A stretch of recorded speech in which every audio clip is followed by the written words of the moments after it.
everyone and welcome back to the channel. तो चलুন আজকের episode 4 of trip ride start করি। Travel mode for less. চলো যাই বহু দূরে ডানা মেলে। আজকের এই ভিডিওতে আমি কিছু মিসলেনিয়াস পয়েন্টস আপনাদের সঙ্গে ডিসকাস করব যেগুলো কি ট্রাভেলের সময় খুব বেশি হেল্পফুল হতে পারে। তো এই মিসলেনিয়াস পয়েন্টেতে আমি সবথেকে প্রথমে ডিসকাস করব অ্যাবাউট বাস বুক। অনেক সময় আমরা এমন করি যেখানে আমরা ইন্টারস্টেট ট্রাভেল করি যেটা ডিস্টেন্স হয়তো কম বা ওইখানেতে রেলওয়ে ফ্যাসিলিটিস অত বেটার নয় বা রেলওয়ে ফ্যাসিলিটিস টাইম একটু বেশি নেয় as compare to road facilities. তো সেখানে আমরা ইউজ করতে পারি বাসেসকে। Buses short distance and long distance বোথের জন্য কনভিনিয়েন্ট। আর বাস বুকিং এরও offline vendor and online vendors available. Offline vendor গুলো সিম্পলি বাস স্ট্যান্ড থেকে যে টিকিটস গুলো আমরা পেতে পারি। আর অনলাইন ভেন্ডার্স এতে ইন্ডিয়াতে যে সব থেকে বড় মার্কেট হোল্ডার হচ্ছে সে হচ্ছে রেড বাস। রেড বাস ছাড়া মেক মাই ট্রিপ, পেটিএম, গোআইবিবো, অভিবাস আর ইক্সিগো ফ্যাসিলিটিস দেয়। বাস ইউজ করা বেনিফিটস হলো it will be cheaper than your personal vehicle. দ্বিতীয়ত হলো কি বাসের পেনিট্রেটিভ এরিয়া বেশি হতে পারে। অনেক সময় এমন হয় কি railway station far away from the centre বানানো হয় কিন্তু বাস স্ট্যান্ড সেন্টারের কাছাকাছি হয়। আর এমন হলো কি আপনার ডেস্টিনেশন কোন একটা স্পেসিফিক জায়গা, সেখানে হয়তো bus by through the route যাচ্ছে। In that case you can use bus better. আর একটা যেটা ফেসিলিটি হচ্ছে সেটা হচ্ছে বাসের time slot as compare to train time slot better হতে পারে কোনো কোনো সিচুয়েশনসে। আর আপনি যদি বাসকে ইউজ করছেন ফর হিউজ বুকিংস, মানে যদি অফিস ট্যুরস হলো বা বড় ফ্যামিলি ট্যুরস হলো, তাহলে কিন্তু আপনি চাইলে এন্টায়ার বাসকেও বুক করতে পারেন। এবার নেক্সট সেগমেন্টে কথা বলবো about airport cabs. Airport cabs কি হচ্ছে? এয়ারপোর্ট ক্যাব সিমিলারলি একটা ক্যাবেরই মতন সার্ভিসেস দেয়, কিন্তু এয়ারপোর্ট ক্যাবের রেস্ট্রিকশন হচ্ছে কি এয়ারপোর্ট ক্যাব আপনাকে এয়ারপোর্ট থেকে আপনার ডেস্টিনেশনেতে ড্রপ দেবে বা আপনার প্লেস থেকে এয়ারপোর্টেতে ড্রপ দেবে। এর চেয়ে বেশি এই ক্যাবস ক্যাটাগরিতে কোনো রুটস হয় না। এবার অনেকেও হয়তো এই জিনিসটা কন্ট্রাডিক্ট করবে কি আদার যে অনলাইন ক্যাবস লাইক ওলা বা উবের, এদের থেকে এয়ারপোর্ট ক্যাবস এর কি ডিফারেন্স বা কেন আমরা কেন এয়ারপোর্ট ক্যাবস কে বুক করব ইনস্টেড অফ ওলা বা উবার ক্যাবস। তো সব থেকে বড় রিজন যেটার কারণ কি আপনি এয়ারপোর্ট ক্যাবস কে বুক করবেন rather than any OLA for airport transit, কি আপনি ওটাকে প্রি বুক করতে পারেন। আপনি নিজের টাইম স্লটস এর অ্যাকর্ডিং ওটাকে বুক করতে পারবেন। এমনও হতে পারে কি যখন আপনি যে প্লেসেতে থাকেন সেই প্লেস থেকে হয়তো একটা স্পেসিফিক টাইমিং এতে আপনার সার্ভিসেস অফ হয়ে যায় বা ওলা ভেন্ডার্স বা উবার ভেন্ডার্স অ্যাভেলেবেল নাও হতে পারে, কিন্তু যেহেতু এটাকে আপনি প্রি বুক করছেন, টাইম স্লটস আগে দিয়ে দিচ্ছেন, ক্যাব অ্যাভেলেবিলিটি গ্যারান্টি 100%। আর সেকেন্ড বড় রিজন যেটা হলো যেহেতু এই ক্যাবস গুলো শুধুমাত্র একটা স্পেসিফিক রুটেতে চলে, তাই জন্য এই ক্যাবস এর প্রাইস কিন্তু as compare to other vendors কম হয়। এবার আমি কথা বলি অ্যাবাউট ভেন্ডার্স।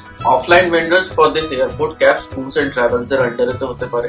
আপনার সিটিতে যে কেউ ট্যুরস এন্ড ট্রাভেলস প্রোভাইড করে তারা এয়ারপোর্ট ক্যাব সার্ভিসেস দেয়। আর দ্বিতীয়ত অনলাইন ভেন্ডার্স হলো make my trip and every city dedicated tour companies. এবার আমি আপনাদেরকে এই দুটো ক্যাটাগরির নিজের এক্সপিরিয়েন্স শেয়ার করছি। On 25th November 2020 তে আমি ইউজ করেছিলাম airport cab service of make my trip, যাতে কি আমি করোলবাগ লোকেশন থেকে ইন্দিরা গান্ধী ইন্টারন্যাশনাল এয়ারপোর্ট 3 তে ট্রানজিট করেছিলাম। এই ডিস্টেন্সটা অ্যাপ্রক্সিমেটলি 20 কিলোমিটার হচ্ছে, যার জন্য আমার চার্জ পড়েছিল 250 অ্যারাউন্ড। এন্ড সব থেকে বড় ব্যাপার টাইমিং ছিল আমার 1:30 AM আর আমাকে এয়ারপোর্ট ড্রপ করে দিয়েছিল by 2:10 AM। And other than make my trip, city vendors সাথে আমি ইউজ করেছিলাম from Bangalore Palace to Kempegowda International Airport Bangalore, যার ডিস্টেন্স অ্যারাউন্ড 33 কিলোমিটার হচ্ছে। এন্ড এর জন্য আমার চার্জ পড়েছিল অ্যারাউন্ড 310 রুপিস। এয়ারপোর্ট ক্যাবস কিন্তু কম্পারেটিভলি সেফ হতে পারে for solo female travellers and family travels এর জন্য এটা বেস্ট সুটেবল। এরপর কথা বলবো একটু দুটো লাক্সারিয়াস সেগমেন্টস এর ব্যাপারে। আপনি কোনোদিন ভেবেছেন কি আপনিও প্রাইভেট জেটে ট্রাভেল করবেন, বাট ইটস ইম্পসিবল, কারণ কি আপনার কাছে প্রাইভেট জেট নেই। বাট ইট ইজ ইম্পসিবল কারণ অনেক কোম্পানিজ ইন্ডিয়াতে এমন আছে যারা চার্টার্ড জেটস এর সার্ভিস দেয়। আর আপনি যদি নিজের এই শখটা পুরো করতে চান তাহলে কিন্তু এখন পসিবিলিটিস আছে। মেক মাই ট্রিপের থ্রু বা অনেক অন্য ভেন্ডার্স আছে যারা কি চার্টার্ড প্লেন সার্ভিসেস অ্যাভেলেবেল করায়। সিমিলার সেগমেন্ট হচ্ছে এটাতেই কি ইয়ট এন্ড ক্রুজ। ইয়ট একটা পার্সোনাল বুকিংস এর মধ্যে আসছে, কিন্তু যদি আপনি ক্রুজ ট্রাভেলিংস এ যেতে চান তো ক্রুজ ট্রাভেলিং জেনারেলি ইন্ডিয়াতে এখনো যা কিছু সার্ভিসেস হচ্ছে অল টু দ্য ওয়েস্টার্ন কোস্টেতে মেইনলি সার্ভিসেস আছে, এন্ড এটা টিকিট বেসড। এটাতে আপনি একা যেতে পারেন না, এটাতে আদার পার্সনসও থাকবে আপনার সঙ্গে ট্রাভেলে। এরপরে যে সেগমেন্টটার ব্যাপারে কথা বলবো সেই সেগমেন্টটা হচ্ছে স্টে রিলেটেড। যদি আপনি নিজের ফ্যামিলিকে একটা লিভ টাইমিং দিতে চাইছেন বা আপনি কোনো অফিস ওয়ার্ক বা প্রজেক্টেতে গেছেন, তো সেই জায়গাতে আপনার স্টে ডিউরেশনটা বেশি হবে। সাপোজ 15 days to 30 days যদি আপনার স্টে ডিউরেশন হয়, এন্ড ওই কন্ডিশনে যদি আপনি একটা হোটেলও বুক করছেন for 1000 per night, then it will cost you 15,000 to 30,000, যেটা কি একটা হিউজ অ্যামাউন্ট। এই হিউজ অ্যামাউন্টটাকে আপনি এসকেপ করতে পারেন through apartments and villas or through homestays. And এটা দুটোই পারপাস একটা হতে পারে, বিজনেস ট্রাভেল স্টেজ বা আপনি নিজের ফ্যামিলি স্টেজের সঙ্গেও করতে পারেন বা ফ্রেন্ডস গ্রুপের সঙ্গেও স্টে করতে পারেন। ইন্ডিয়াতে make my trip, booking.com and Vista rooms এই বুকিংস গুলো প্রোভাইড করায়। এন্ড ইভেন এই হোমস্টেজ বা অ্যাপার্টমেন্টসরা অনেক অ্যাক্টিভিটিসও প্রমোট করে, যে for example outdoor games, trail walks, hikes, star gazings, barbecue, bonfire and many more. আর এরপর নেক্সট যে সেগমেন্টটা কথা বলবো সেটা হলো ট্যুর প্যাকেজেস। আমরা সবাই জানি ট্যুর প্যাকেজেস কেমন করে ওয়ার্ক করে। ট্যুর প্যাকেজেস সব থেকে বড় প্রোজ বলুন সেটা হলো কি আপনাকে নিজের থেকে কিছু করতে হবে না, সবকিছু আপনার ওই ট্যুরস এন্ড ট্রাভেল কোম্পানি করে দেবে। তো ট্যুর প্যাকেজ নেওয়ার জন্য অনেকগুলো ওয়েবসাইট আছে। First of all make my trip, Yatra, Thomas Cook and many more. And কিছু কিছু ট্যুর প্যাকেজেস ডেডিকেটেড স্টেটস এর উপরে হয়, তো অফিসিয়াল ওয়েবসাইট ওনাদের অ্যাভেলেবল থাকে, তো আপনি সেখান থেকে ট্যুর প্যাকেজেস সিলেক্ট করতে পারেন। ট্যুর প্যাকেজেসেতে জাস্ট আপনাকে পেমেন্ট করতে হবে এন্ড এভরিথিং আইটিনারি রেডি করবে আপনার সেই কোম্পানিটা। আর এরপর লাস্ট সেগমেন্ট যেটাতে আমি কথা বলবো, the most important document to travel international after passport, visa. ভিসাকে যদি সিম্পলি বলা হয়, it's the entry permit to any other country.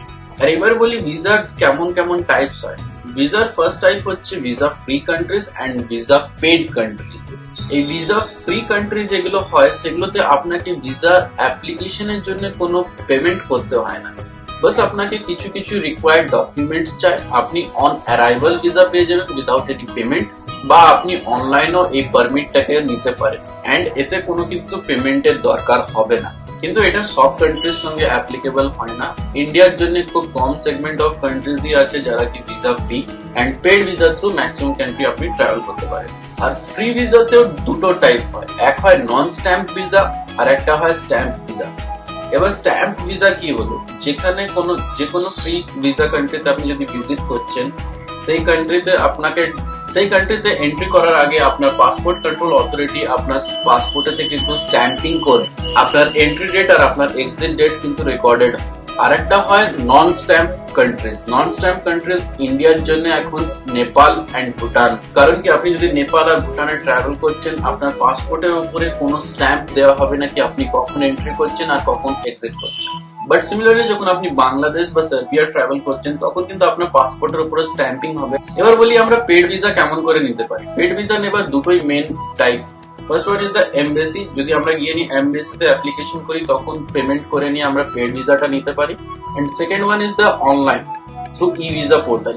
এবার অনলাইন ই ভিসা পোর্টালের থ্রু যখন নেবো, তখন শুধুমাত্র ডকুমেন্ট একটা পেপারের উপরে প্রিন্ট হয়ে আসবে। কিন্তু যদি আমরা এমবেসির থ্রু নিই, তখন কিন্তু আমাদের ভিসাটা পাসপোর্টের উপরে প্রিন্ট হয়ে আসবে।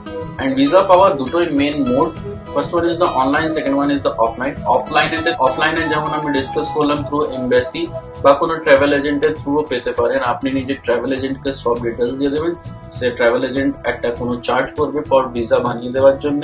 এন্ড অনলাইন হলো সেই কান্ট্রির এমবেসির ই ভিসা পোর্টাল থেকে অ্যাপ্লিকেশন করা বা কোনো থার্ড পার্টি অ্যাপকে ইউজ করা। এখন ইন্ডিয়াতে third party app mainly make মাই ট্রিপ ভিসা সার্ভিসেস দিচ্ছে। আর মেক মাই ট্রিপের আন্ডারেতেই UAE, Dubai, South Africa, Turkey, Thailand, Russia, Sri Lanka, Kenya, Switzerland, Cambodia, Ukraine, Uzbekistan and Egypt, এই কান্ট্রিজেরই শুধুমাত্র ভিসাস অ্যাভেলেবল। এন্ড একটা মোস্ট ইম্পর্টেন্ট টিপ দিচ্ছি আপনাদেরকে ফর ইন্টারন্যাশনাল ট্রাভেল। আপনারা যখনই কোনো দিন ইন্টারন্যাশনাল ট্রাভেল করতে যাচ্ছেন, মেক শিওর কি আপনার passport from first to 6 validity and last to 6 validity. এবার এটা এক্সপ্লেন করি কি হচ্ছে। আপনার যেই ডেটেতে পাসপোর্ট ইস্যু হয়েছে তার থেকে 6 মান্থ পর যেন আপনি ট্রাভেল করবেন, আর আপনার পাসপোর্টের লাস্ট ভ্যালিডিটি ডেট থেকে যেন 6 মান্থ আগে অবধি ট্রাভেল করবেন। অনেক কান্ট্রিজ কিন্তু রিজেক্ট করে দেয় বা আপনাদেরকে ডিটেনও করে দেবে ফর দিস রিজন কি আপনার passport 6 month last validity and first validity নেই। তো ফ্রেন্ডস, এই ছিল আমার কিছু মিসলেনিয়াস পয়েন্টস অ্যাবাউট ট্রাভেলিং।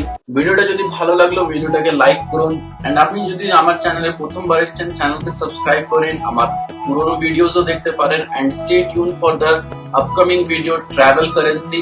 চ্যানেলকে সাবস্ক্রাইব করার পর বেল আইকন প্রেস করে দেবেন, তাতে আমি যখন নতুন ভিডিও দেবো আপনার কাছে নোটিফিকেশন যাবে সর্বপ্রথম। Till then take care, good bye, দেখা হচ্ছে নেক্সট ভিডিওতে।